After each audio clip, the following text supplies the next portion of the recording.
Bueno, ya estamos de regreso ahora en la segunda parte de Cultura 3.0 por lamula.pe.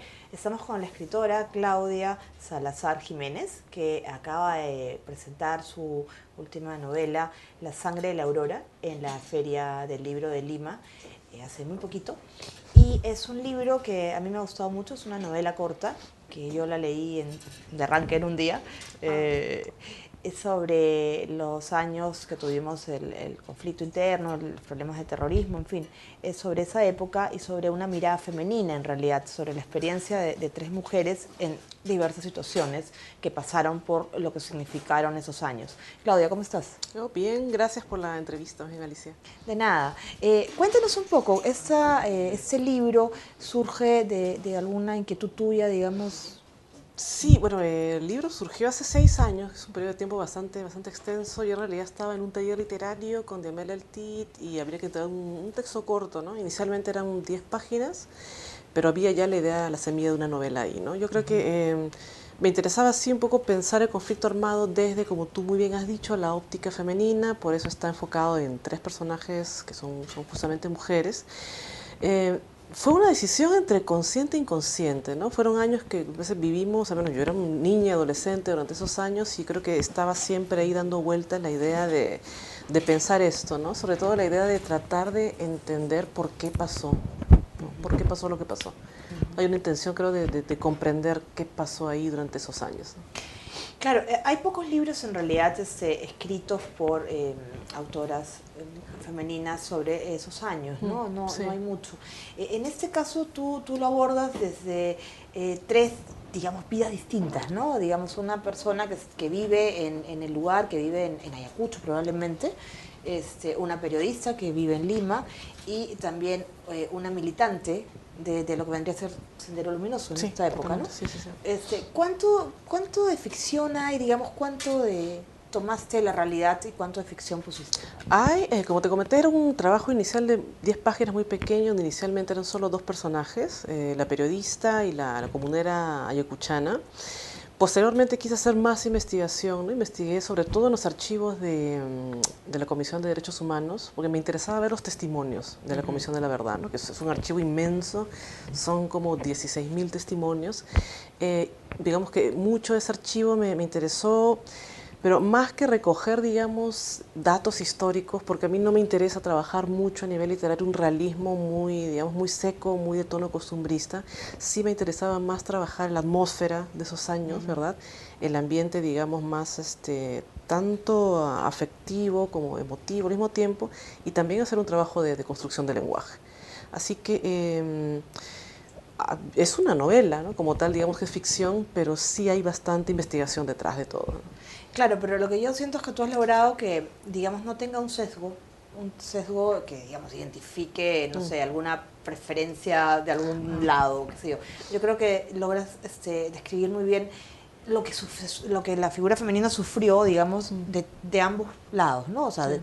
de todos los lados donde se Sí, golpeó. sí, sí, sí, sí. Fue muy duro escribir a veces algunas partes. Sí, como te digo, fue un proceso bastante largo y a pesar que el libro es corto, ¿verdad? Porque Sí, hay es como, corto. uno dice, 6 años para tan pocas páginas, una novela bastante corta, pero hubo un proceso de escritura muy intenso, además hubo muchas revisiones también. Y sí, porque justamente un problema mío era cómo hacer que el lenguaje justamente, cómo usar un lenguaje que también golpeara, un lenguaje que también, digamos, representara todo ese dolor, ¿no? Que se infligió sobre todo al cuerpo femenino. Y sí coincido mucho contigo en lo de que no hay un sesgo, digamos, ideológico. No me interesaba, digamos, ponerme de parte de un bando o de otro. Además que como peruanos, yo creo que todo lo que sucedió, tanto del lado de Sendero como del lado de las Fuerzas Armadas, fue muy duro, ¿no? Y probablemente quienes más sufrieron fueron justamente los más vulnerables, ¿no? Y en este caso fueron probablemente las mujeres quienes más sufrieron, ¿no? Ahora, claro, hay un tema de que las mujeres sufrieron muchísimo las violaciones por las que pasaron, bueno, la pérdida de los familiares, en fin, Claro. pero también las mujeres tuvieron un papel preponderante violento. O sea, en Sendero hay mucho, Sí, ¿no? sí, sí, sí, sí. Tú escribes, por ejemplo, lo que era la militancia en las cárceles, que todos vimos, que todos sabemos, ¿no? ¿Cómo? Me interesaba por eso también poner ahí el personaje de la senderista, justamente porque, digamos, a nivel latinoamericano y me parece mundial, Sendero Luminoso es una de las pocas organizaciones senderistas, perdón, guerrilleras, digamos así, bueno, guerrilleras, ¿no? Terroristas que dejaron entrar mujeres, digamos, a niveles altos de mando, ¿verdad? Y al mismo tiempo a mí me llamó mucho la atención cómo a pesar de que ser mujeres llegaron a puestos altos de mando, igual continuaron con una, digamos, con una ideología tan rígida que de todos modos reproducía, creo yo, la violencia, ¿no? La violencia, digamos, masculina, por decirlo así, pero ver cómo estas mujeres al mismo tiempo perdían algo de esto de ser mujer al asimilarse a estos grupos y terminaban reproduciendo esa violencia, ¿no? Que por ahí no había distinción probablemente entre ser un hombre senderista o una mujer senderista, ¿no? Exacto, sí, eso a mí también siempre me ha llamado la atención. Sí, sí, sí, sí. Ahora, tú vives en Nueva York. Vivo en Nueva York, sí, sí, sí. Algunos años. Ya voy a tener casi 10 años ahí. ¿Enseñas qué? Sí, me fui a hacer un doctorado allá, terminé el doctorado ya el año pasado y ahora estoy enseñando en una universidad ahí, en literatura latinoamericana. ¿Y este libro lo escribiste en esos años, en estos...? Sí, lo escribí justamente, fueron 6 años donde justamente al mismo tiempo tuve que escribir también la tesis doctoral. Así que como dejaba una época la novela, volví a la tesis, en realidad dejé mucho tiempo la novela por la tesis doctoral, ¿no? Y en realidad una vez que terminé la tesis, la sustenté y todo, dije ya, ahora sí tengo que terminarlo, ¿no? Porque era un proyecto que también requería un cierre también, me parece que era importante cerrarlo. ¿Es más fácil escribir desde la distancia? ¿Es más fácil escribir con esa distancia que te da el vivir fuera del país que en el país? Mira que parte de la novela, la parte final la escribí en una visita que hice a Lima el año pasado, también justo en estas épocas, que es la época que usualmente vengo a Lima. Tenía la idea ya bastante clara, así que no fue, digamos, muy complicado. Y como te comenté, o sea, la investigación la hice aquí también. Y no sé si la distancia ayuda, pero yo creo que hay un proceso, sí, que justamente quizás, ¿no? Es algo muy clásico de los escritores que viajan fuera. Decir sí, no hay cierta facilidad porque ya ves un poco las cosas a la distancia geográfica, pero también está la distancia temporal, ¿no? Es un proceso que ya pasamos hace muchos años también.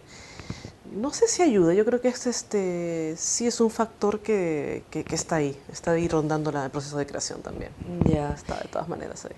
Y tú aparte digamos, del resto de la novela, tienes un festival de cine, ¿no? ¿Organizas un festival de cine en Nueva York? Sí, lo empecé en el 2010, me acuerdo, fue el primero que se hizo en Nueva York para el cine peruano. Básicamente lo que me interesaba con Perú Fest, que es el nombre del festival, es sobre todo difundir obras de directores jóvenes, ¿no? Para darles un espacio allá, porque incluso muchos me comentaban, ¿no?, que si tenían el espacio allá y podían poner en su currículum que habían presentado algo en Nueva York, era para ellos incluso más fácil que la posibilidad de tener distribución aquí en Perú. Así que era un proceso que funcionaba, digamos, funciona, ¿no? Un poco de ida y vuelta. Así que la intención es un poco hacerlo bienal y vamos a ver cómo sigue, ¿no? Es un poco complicado, los auspicios, ¿sabes cómo es eso? Bueno, sí, siempre es complicado hacer todas las cosas. Pero hay que hacer, ¿no? Pero hay que hacer cosas, sí. Ahora, el libro tiene un digamos, un desarrollo bien cinematográfico. O sea, no cinematográfico, sino tiene algo, ¿no? O sea, es un libro... Es muy visual. Es muy visual, sí, exacto. Y es rápido leer, digamos, ¿Tú pensaste en el lenguaje del cine de repente a la hora de escribir? No lo pensé como, o sea, digamos, a mí usualmente cuando escribo, es mi primera novela, ¿no? Pero sí he escrito otras cosas antes. Inicialmente se me plantean imágenes, ¿no? O sea, pienso mucho a través de imágenes y en este caso me encanta que hayas captado lo de la visualidad porque está muy presente, ¿no? Digamos, hay muchas escenas y yo prefiero llamarlas escenas antes que capítulos, justamente porque son como recuadros, ¿no? Como encuadres en realidad. Y además que está también mucho del pensamiento sobre la fotografía, también uno de los personajes que es una fotógrafa. Es una fotógrafa en realidad, ¿no? Está mucho el pensar, digamos, la memoria no solamente a partir de la construcción de la literatura en sí como texto escrito, sino también a partir de la reconstrucción de la memoria en la visualidad, ¿no? Yo creo que está también ese doble juego ahí. Pero me gusta que hayas captado eso del cine, porque sí, yo pienso mucho en imágenes, ¿no? Pero yo creo que es importante también pensar que son dos lenguajes muy distintos, ¿no? La visualidad y la literatura. ¿Fuiste a Ayacucho en esta...? No conozco Ayacucho hasta ahora. Pero digamos, en realidad no es que sea Ayacucho, sino la escena del campo rural podría ser cualquier sitio. Sí, podría ser cualquiera, pero en principio, pero hay escenas donde están los nombres marcados, ¿no? Está ahí Ayacucho, se nombra Lucanamarca, por ejemplo, ¿no? Es una de las masacres más, digamos, con las que casi inicia todo este proceso de violencia, ¿verdad? Yo creo que hay marcas muy claras de que sí, justamente sucede en Ayacucho y de que es el Perú, de realidad. Claro, sí, sí, sí.